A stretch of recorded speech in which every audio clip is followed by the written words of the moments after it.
Përshëndetje miq të televizionit Alsat, jemi sot në Tetov për të realizuar një bisedë mbi të drejtat e fëmijëve. E di që 1 qershori njihet si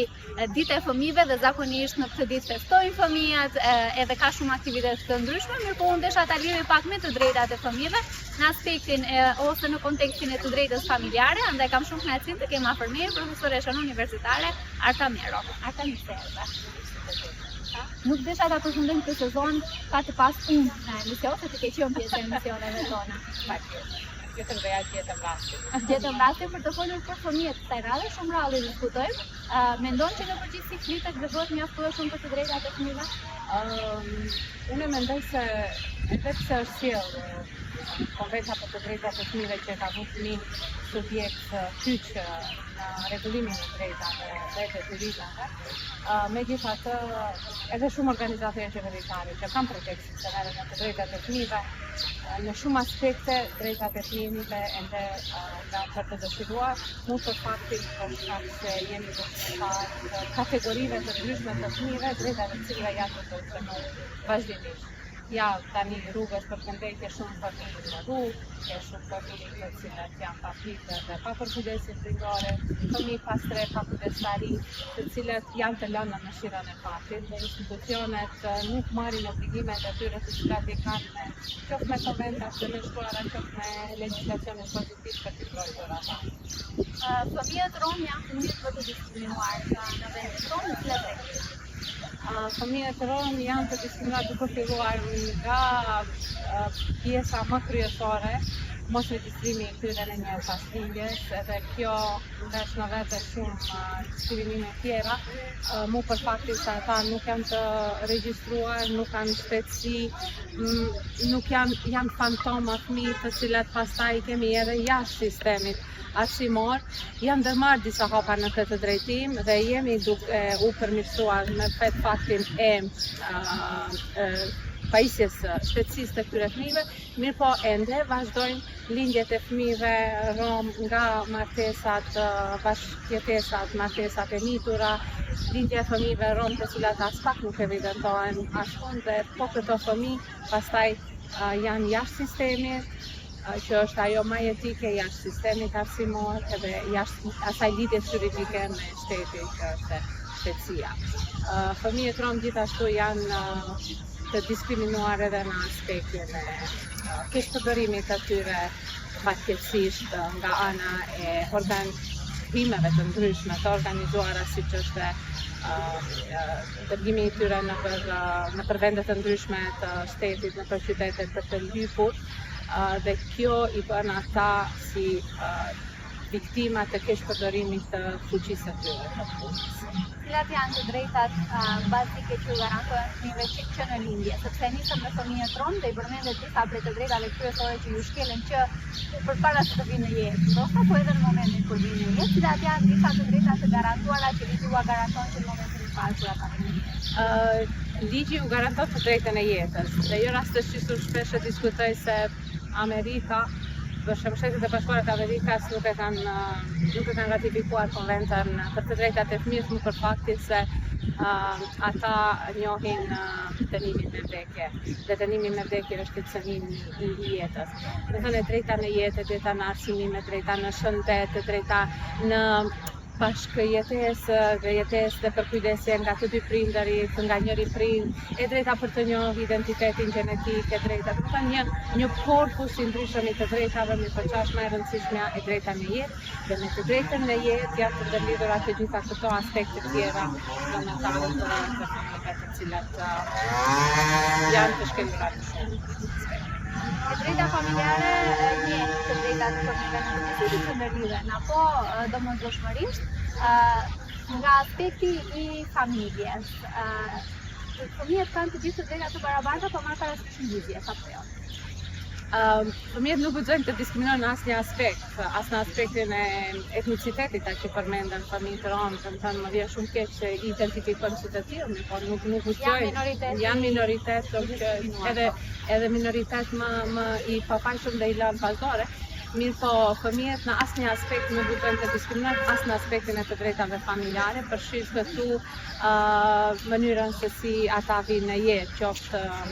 në mënyrë biologjike, qoftë përmjet fekundimit artificial dhe metodave të ndryshme të cilat shfrytëzohen që ata të ngjizën dhe të vinë në jetë. Megjithatë, nga aspekti të drejtës familjare, këto fëmijë janë të cënuar në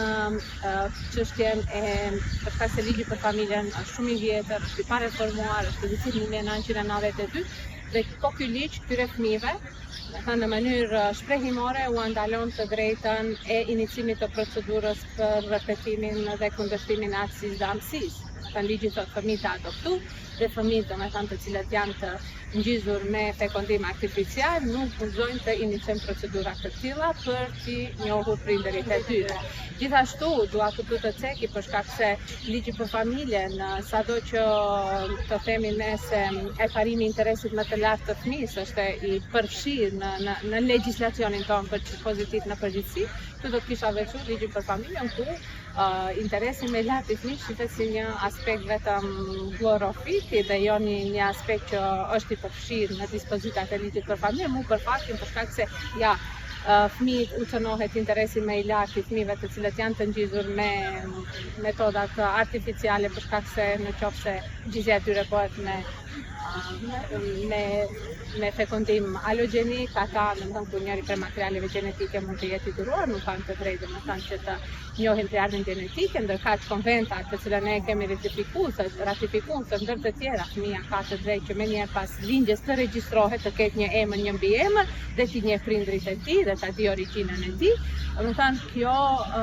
na flet për faktin që harmonizimi në aspektin e respektimit të interesit më të lartë të fëmijës në ligjin për familjen nuk është i përfshirë. Gjithashtu, interesi më i lartë i fëmijëve nuk është i përfshirë edhe në aspektin e shkroqimit të martesës ku ende neve kemi prindërin e ndarë, kujdestarin e ndarë, ku njëri prind fiton të drejtën e kujdestarisë së plotë ndaj fëmijës, ndërkaq prindi tjetër fiton të drejtën e obligimin e alimentacionit dhe të drejtën e takimit dhe kontakteve me fëmijët, ku këtu aspekti i implementimit të këtij koncepti është shumë problematik. Kemi disa raste, dy raste më të freskëta që kemi ndërtuar të gjykatave që janë për të drejtat e njëri, nuk për shkak të faktit që prindi i cili fiton kujdestarisë nuk respekton të drejtën e prindit tjetër që të takojë fëmijën. Domethënë e merr të drejtën e monopolit ndaj fëmijës. Parimi i interesit më të lartë të fëmijës gjithashtu është i cënuar edhe në aspektin e trashëgimisë, edhe në aspekte tjera të drejtave familjare, veçanërisht mendimi i fëmijës, për shkak se një nga të drejtat, atë korpusin shumë të gjerë të drejtave është që fëmia ka të drejtë të shprehë mendimin e vet dhe institucionet janë të obliguar që të marrin parasysh mendimin e fëmijës në të gjitha procedurat të cilat zhvillohen në interes të tij. Shikoni, këto janë shumë dispozita ligjore buku të shkruara, mirë nuk zbatohen si të tilla veçanërisht në vendin tonë, kështu që mendimi i fëmijës merret parasysh vetëm në aspektin e adoptimit të vat nëse fëmia është i moshës 12 vjeçare deri në 18 vjeç. Mendimi i fëmijës shumë pak merret parasysh nga qendrat për punë dhe politikë sociale, nga gjykatat në rastin e shkroqimit apo të prindërve. Mendimi i fëmijës gjithashtu nuk merret parasysh edhe kur dëshiron dhe tregon interes që të njohë identitetin e vetit e tij. Kështu që këto aspekte të cilat janë të inkorporuara nga konventat të cilat kemi nënshkruar dhe të cilat në disa ligje të veçanta janë të rregulluara në veçantë, nuk gjejnë zbatosmëri në legjislacionin familjar. Përmende një prej institucioneve kyç që janë qendrat për punë dhe politikë sociale. Sa mendon që në përgjithësi e kryen punën sa i përket fëmijëve? Ne kemi the pak më herët fëmijë të cilët i shohim rrugës gjatë kohës, nuk kanë strehim, nuk kanë shumë gjëra bazike të cilat i duhen. Sa mendon që në përgjithësi do bëjnë punën këta? Nuk dua këtu të marr rolin e kritikuesit të qendrës për punë sociale ose të avokatit mbrojtës, për shkak se edhe qendrat për punë sociale merren me një kapacitet shumë të vogël të stafit, të burimeve njerëzore të cilat i kanë, kështu që në kuadër të qendrave për punë dhe politikë sociale ka punonjës, punëtor social, psikolog, jurist i cili duhet të merret me shumë çështje në aspektin e drejtave të fëmijëve, kujdestarisë, adoptimi, fëmijët e rrugës, trafikimi me fëmijë. Mirë po, ky problem flitet që sa vite dhe nuk i gjende zgjidhje. Kështu që këtu janë shumë organizatave qeveritare për t'i suportuar apo ne kemi një klinikë juridike të cilën po mundohemi në një farë mënyre të suportojmë dhe të japim ndihmës qendrave për punë dhe politikë sociale, të cilat janë edhe të mbyllura për bashkëpunim në shumë aspekte. Qoftë për shkak se këto janë pjesa më e ndihshme e situatave, qoftë nga rrethana të ndryshme, kështu që nuk reflektojnë në shoqëri se fëmijëve ju japin ndihmën e nevojshme. Qoftë për shkak të kapacitetit shumë të ulët, nuk dua të hyj në profesionalizmin, për shkak se ka njerëz shumë profesionistë aty në qendrën për punë sociale, mirë po unë konsideroj që problemet të shumta nuk mund t'i zgjedh një numër kaq i vogël i stafit të cilët kanë qendra të punë sociale. Aq më tepër, neve vazhdimisht që merremi me çështjet nga e drejta familjare, çështjet e shkurorzimit, luftojmë në atë aspekt që ashtu siç thot ligji që gjykata duhet të vendosë sa i përket kujdestarisë së fëmijëve dhe këto ingerenca mos që kompetenca shumë të larta që i lejnë qendrës për punë dhe politikë sociale. Duhet të parten te gjykata. Gjykata duhet të organizojë ekip profesionist i cili do të merret me këto fëmijë në situatat e procedurës së shkurorzimit. Tash për tash, këto kompetence janë mbartur qendrës për punë sociale, të cilët në procedurën e pajtimit të bashkëshortëve dhe takimit me fëmijë mundohen që të gjejnë një zgjedhje më adekuate për këto familje, të cilat janë në proces të shkurorzimit. Por mund e di sa procesin e shkurorzimit Arta, sa fëmijët ose sa të vështira janë çështjet e fëmijëve në këto procese të shkurorzimit, nga eksperienca jote? Unë mendoj që shkurorzimin duke parë si një ilazh për martesat disfunksionale dhe martesat toksike, konsideroj që në qoftë se vendoset aspekti i mediacionit dhe me procesin e shkurorzimit të merren ekipe profesionale dhe persona të cilat kanë përvojë në këtë drejtim, që do të ishte shumë më pak e ndihshme dhe e dëmshme për fëmijët. Tani për tani, shkurorzimi ende shihet si një koncept në shoqërinë tonë, që nuk do me thënë se është ashtu, për shkak se gjithnjë kur familjet janë disfunksionale dhe kur janë problematike, dhe kjo në një farë mënyrë u bën më tepër tam fëmijëve se sa që ju ndihmon të qenurit të bashkëshortëve, unë konsideroj që shkurorzimi duhet të jepet një konsiderat dhe një qasje pak më serioze sa i përket institucioneve të cilat merren me këto këshillime, qoftë të bashkëshortëve, qoftë të fëmijëve. Tani për tani institucionet dhe qendrat për punë sociale më tepër fokusin e kanë të rriturit se sa tek fëmijët, për shkak se edhe psikologët e shkollave dua t'i futi në të njëjtën ombrellë apo psikologët e shkollave shumë duhet të punojnë me këto fëmijë të cilët na vinë nga familje të cilat janë të shkurorzuara ose në proces të shkurorzimit, për shkak se shkolla është ajo e cila e ka atë qasjen dhe ka informatën e parë sa u përket nxënësve të cilat mund të vinë nga familje të tjera problematike. Kështu që pasojat tek fëmijët ende vazhdojnë të jenë problematike, nga më të ndryshme në aspektin psikologjik dhe në aspektin e asaj qëndrueshmërisë psikosociale të tyre, mu për shkak të bulizimit që ata e marrin nga moshatarët e tyre, edhe nga familjarët e tyre, pikërisht për faktin se ende shkurorzimi shihet si një diçka shumë negative, që nuk do me thënë se është ashtu. Kjo për arsye se prindi i cili e fiton kujdestarinë ende vazhdon që atë luftën me ish partnerin ta zhvilloj përmes fëmijëve. Do thënë unë këtu mendoj që duhet të edukohen së pari prindërit, anëtarët tjerë të familjes dhe më pastaj fëmija do ta ketë shumë ma lehtë që ta. Do thënë nëse shohim në aspektin komparativ, jo rastësisht është vendosur kujdestaria e përbashkët, për shkak se martesa mund të ndahet, partneriteti në martesë mund të ndahet, por ju vazhdoni të jeni prindër të atij fëmijës dhe ju duhet të punoni në drejtim të shkurorzimit të ketë një ndikim shumë më të vogël negativ ndaj fëmijëve. Ju duhet të punoni për shkak se ju do të merreni pastaj me pasojat e atij fëmijës, domethënë as shkolla, as institucionet, domethënë ju jeni aktorët kryesorë të cilët duhet të merreni. Prandaj unë mendoj që sensibilizimi i shoqërisë duhet të bëhet në atë drejtim që shkurorzimi mos të shihet si diçka disfunksionale, si diçka që e prish shoqërinë. Shkurorzimi është ndihmës për shërimin e martesave jo të shëndosha. Definitivisht. Arta për fund përmend disa herë alimentacionin, kam dëgjuar shumë shpesh që është një detyrim të cilit shumë shpesh i ikin, po edhe nuk e di sa është shumë e mjaftueshme që detyrohen këta prindër të paguajnë për fëmijët, si që ndron situata. Alimentacioni tash për tash shihet si një pikë shumë e dobët e baballarëve them për shkak se ende është ajo fiksioni se në të shumta në rasteve edhe realiteti në të shumta në rasteve prindërit fëmijët i jepen nënave. Kështu që alimentacioni lëm për të dëshiruar për shkak se nuk është mirë i rregulluar në ligjin për familjen, edhe në procesin e përmbarimit. Ka shumë prindër, domethënë nga praktika juridike ka shumë prindër të cilët merren vesh me të punëdhënësit, prindër të shkurozuar, për shkak se alimentacioni është detyrim ligjor,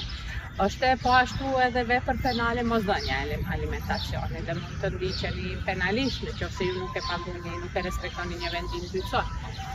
Shumë prindër, domethënë merren vesh me punëdhënësin që mos t'i regjistrojë dhe të hollat t'ua jep jo përmes sistemit apo bankar, po t'ua jep kështu në kesh në dorë. Ka shumë prindër të cilët thirren pas asaj që nuk janë të punësuar, janë të papunë dhe nuk ka si ta paguajnë alimentacionin.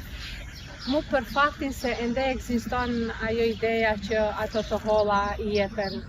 ish bashkëshortes, jo fëmijës. Përcaktohet, alimentacioni përcaktohet në bazë të shumës të hyrave apo që i ka me përqindje e përcakton. Varësisht shumë më e vogël alimentacioni lëvizën diku 3.500 denar për fëmijë. Shumë më e madhe deri tani që është për fëmijë në nivel të shtetit tonë, ka qenë 30.000 denar për fëmijë. Po ajo është bërë në situatat e një prindi shumë të ndërgjegjshëm dhe shumë të përgjegjshëm, se ato të holla janë të nevojshme për rritjen e fëmijës, sepse 3.000 denar apo janë një shumë qesharake për nevojat e fëmijëve, veçanërisht në kohën e sotme. Kështu që nëse nuk realizohet pagesa alimentacionit, prindi tjetër mund të iniciojë procedurë, jo vetëm prindi tjetër, por edhe qendra për punë sociale në këtë rast si aktor kryesor për mbrojtjen e të drejtave të fëmijëve të prindërve të shkurozuar, mund të iniciojnë procedurë që përmes përmbarimit apo të ekzekutohet i themi në alimentacion, ekzekutimi i dhunshëm i dhënies së alimentacionit, nëse vazhdohet, nuk jepet alimentacioni, dhe këtij prindit merren masa që nuk i lejohet takimi me fëmijën, ose edhe deri tek dënimi me burg, që nuk ka raste të tilla të shënjura. Kështu që ende rrin pezu aspekti i pagesës alimentacionit dhe nuk është i rregulluar. Kemi dhënë disa herë mendime dhe propozime se si mund të rregullohet. Kemi marrë parasysh shumë interesant situacia, nëse prindi refuzon ose nuk ka informata se prindi ka të hyra, atëherë ato shkak se pagesa alimentacioni edhe përgjegjësia ndaj fëmijëve nuk është vetëm me prindërve. Nëse prindërit nuk kanë mundësi, atëherë kjo përcjellet anëtarët tjerë të familjes. Në rastin e Kroacisë, për shembull, nëse prindi nuk mund të paguajë alimentacionin për shkak se nuk ka mjete materiale, atëherë ky obligim përcjellet tek gjyshërit. Edhe përmes pensionit të tyre, fëmijës i paguhet alimentacion. Nëse edhe gjyshërit nuk kanë të hyra, atëherë shteti